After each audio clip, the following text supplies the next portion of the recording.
नमस्ते दोस्तों। परमपिता परमात्मा की असीम कृपा और बड़े बुजुर्गों के आशीर्वाद के साथ सभी भगवत भक्तों का स्वागत करती हूँ आपके अपने चैनल गीत ज्ञानवाणी में। नए मेहमानों का स्वागत, शुक्रिया, अभिनंदन, आभार और आप सभी के उज्जवल और उत्तम भविष्य की कामना के साथ सभी पवित्र देवी देवताओं का आह्वान करते हैं और उन्हें आसीन देते हैं।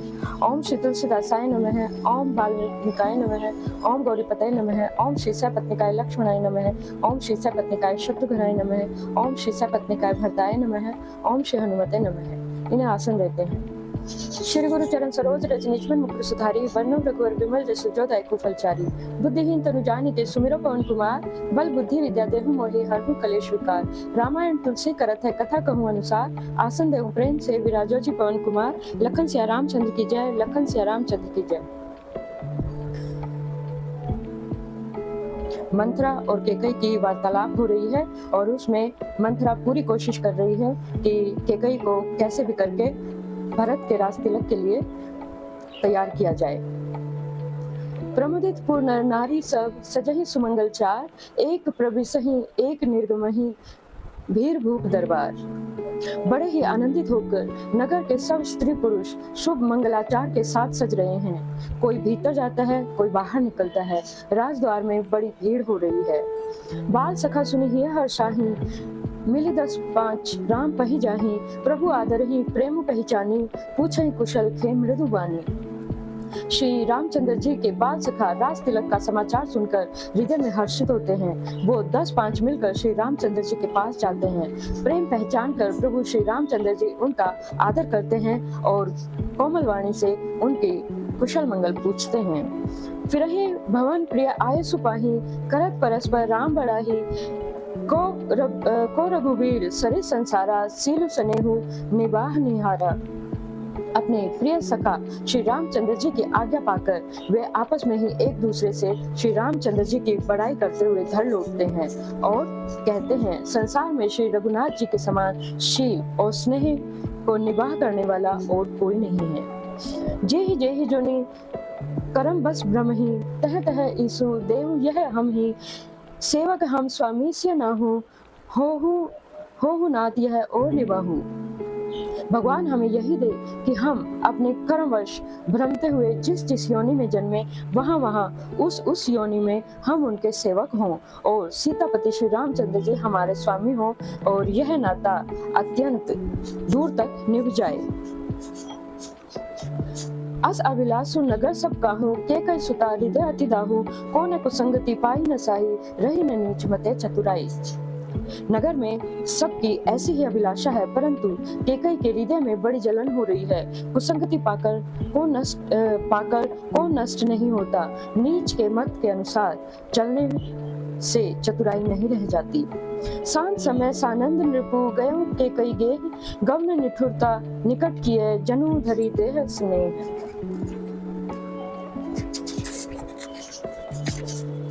संध्या के समय राजा दशरथ आनंद के साथ केकई के महल में गए और मानो साक्षात स्नेह ही शरीर धारण करके निष्ठुरता के पास गया। को भवन सुनि सक चेहू राहु, भय वह अगहुड़ परई न पाऊ। सुरपति बसई बाल बह, बाह बल जाके नरपति सकल रही रुख ताके। कोप भवन का नाम सुनकर राजा सहम गए। डर के मारे उनके पांव आगे की तरफ नहीं पड़ रहे हैं। स्वयं देवराज इंद्र, जिनकी भुजा के बल पर राक्षसों से निर्भय होकर बसता है और संपूर्ण राजा लोग जिनका रुख देखते हैं, वो राजा दशरथ को भवन का नाम सुनकर और सहम गए और बुरी तरह से डर गए। सो सुनीतिय सिय गयो सुखाई, देखो काम प्रताप बढ़ाई। सूल पुलिस असी अगवन निहारे, तेरती नाथ सुमन सरनारे। वही राजा दशरथ स्त्री का क्रोध सुनकर सूख गए। कामदेव का प्रताप और महिमा तो देखिए, जो त्रिशूल, वज्र और तलवार आदि की चोट अपने अंगों पर सहने वाले हैं, वो रत्तीनाथ कामदेव के पुष्प बाण से मारे गए। सबे नरेश प्रिया पहि गयऊं, देखि दशा दुख दारुण भयऊं, भूमि शयन पटु मोट पुराना, दिए डारी तन भूषण नाना। राजा डरते डरते अपनी प्यारी केकई के पास गए। उसकी दशा देखकर उन्हें बड़ा ही दुख हुआ। केकई जमीन पर पड़ी हुई हैं, पुराना मोटा कपड़ा पहने हुए हैं, शरीर के नाना प्रकार के आभूषणों को उतार कर फेंक दिया है। कुमति ही कसी कुबेता फाबी कुमतहि कसी कुबेता फाबी, अनित वाहतु सुचि जनु भाबी, जाय निकट नृपु कहु मृदुवानी, प्राण प्रिया के ही हेतु श्रीसानी। उस कुबुद्धि के कई को यह कुविष्टा बुरा विष कैसे भाव रहा है, मानो भावी विधवापन की सूचना दे रही हो। राजा उसके पास जाकर कोमल वाणी से बोले, हे प्राण प्रिय, किस लिए रूठी हो? के ही हेतु रानी रिसानी, परसत पानीपति नेवराई, मानव सरोज भुअंग भामिनी, विषम भाति निरहाई, दो वासना रसना दसन, बर मरम ठाहरू देखई, तुलसी नृपति भव्यता, बास काम कौतुक लेखही। हे रानी, किस लिए रूठी हो? यह कहकर राजा उसके हाथ से स्पर्श करते हैं तो वह उसके हाथ को हटाकर झटक देती है और ऐसे देखती है मानो क्रोध से भरी हुई नागिन कुदृष्टि से देख रही हो। दोनों वरदानों की वासनाएं उस नागिन की दो जीभें हैं और दोनों वरदान दांत हैं। वह काटने के लिए मर्म स्थान देख रही है। तुलसीदास जी कहते हैं कि राजा दशरथ होनहार के वश में होकर इसे इस प्रकार हाथ झटकने और नागिन की भांति देखने को कामदेव की क्रीड़ा समझ रहे हैं। बार बार कहीं राव सुमुखी सुलोचनी पिक वचनी, कारण मोहि सुनाओ गजगामिनी, निज कोप कर। राजा बार बार कह रहे हैं, हे सुमुखी, हे सुलोचनी, हे कोकिल बयनी, हे गजगामिनी, मुझे अपने क्रोध का कारण तो सुनाइए। अनहित तोर प्रिया के किन्हा, के ही दुई सिर, के ही जमु चह लीना, कहू के ही रंक ही सोर नरेसु, करो नरेसु, कहू के ही नृपहि निकासु देसु। हे प्रिय, किसने तेरा अनिष्ट किया? किसके दो सिर हैं? यमराज किसको लेना अपने लोक को ले जाना चाहते हैं, किसको लेना चाहते हैं कहकर, और किस कंगाल को राजा कर दूं या किस राजा को देश से निकाला दे दूं। सकौ तोर अरि अमरहि मारी, काह कीट बपुरे नर नारी, जानसी मोर सुभाहु बरोहुर, मनु तव आनन चंद्र चकोरु। तेरा शत्रु अमर या कोई देवता भी हो तो मैं उसे भी मार दूंगा। बेचारे कीड़े मकोड़े सरीखे नर नारी तो चीज ही क्या है।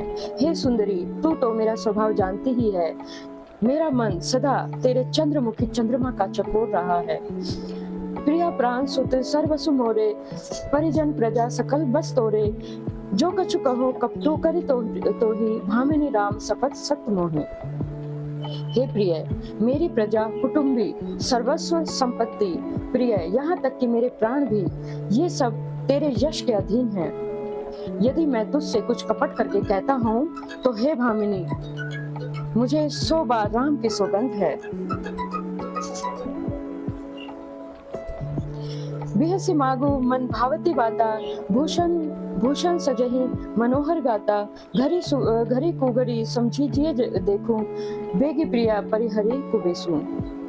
तू हंसकर प्रसन्नता पूर्वक अपनी मनचाही बात मांग ले और अपने मनोरथ अंगों को आभूषणों से सजाओ।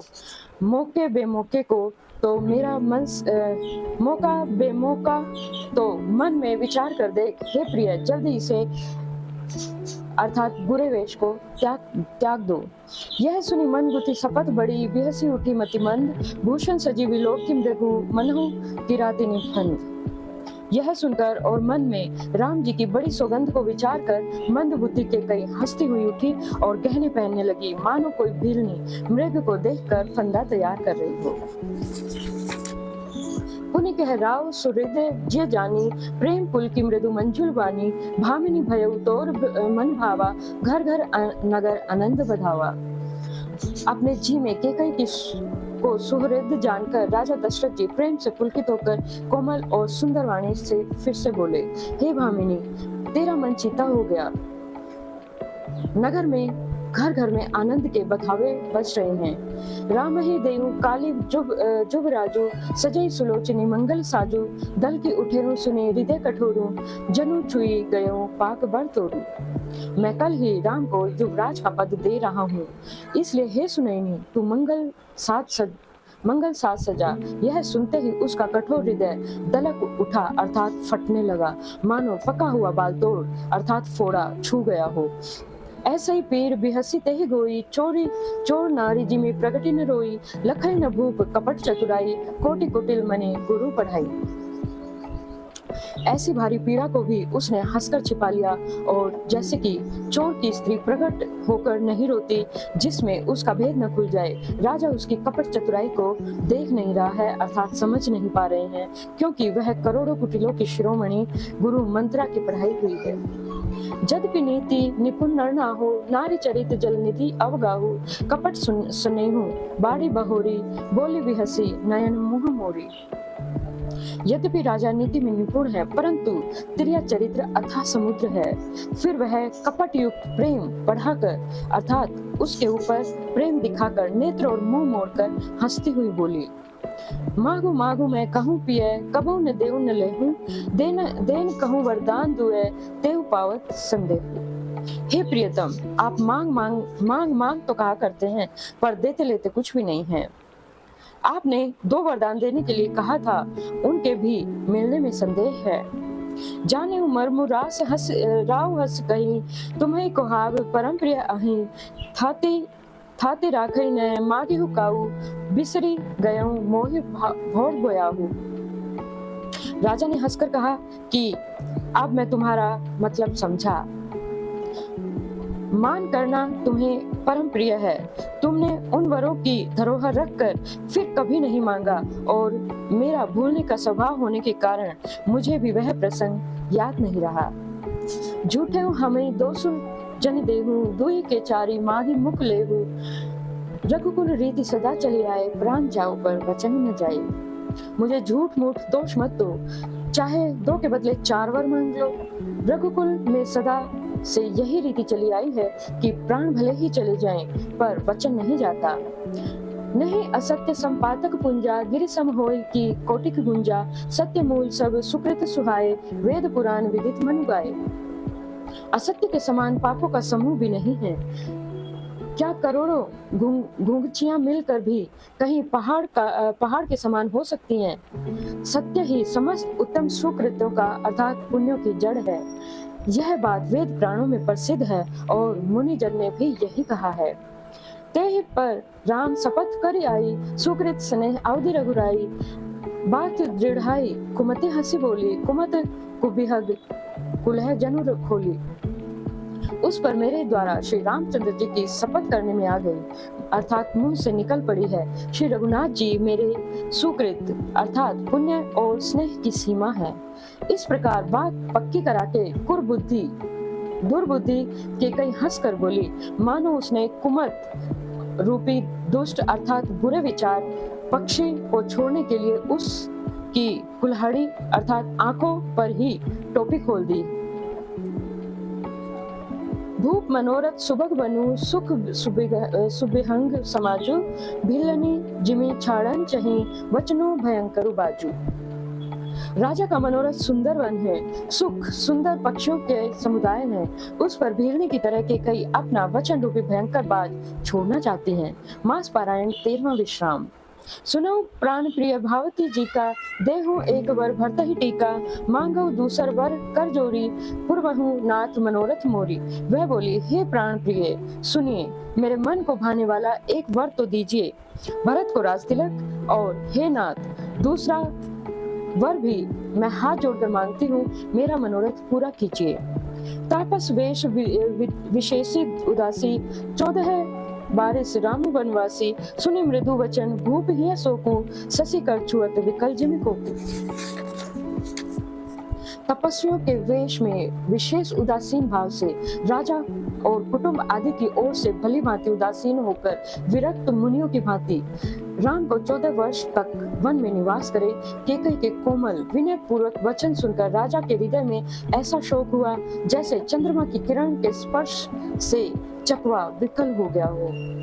गयो सहमी नहीं कछु कही आवा जनु सच्चान वन झपटेउ लावा विवरण भयउ निपट नर पालू दामिनी हनेउ मनु तरु तालू। राजा सहम गए, उनसे कुछ कहते नहीं बना, मानो बाज वन में बटेर पर झपटा हो।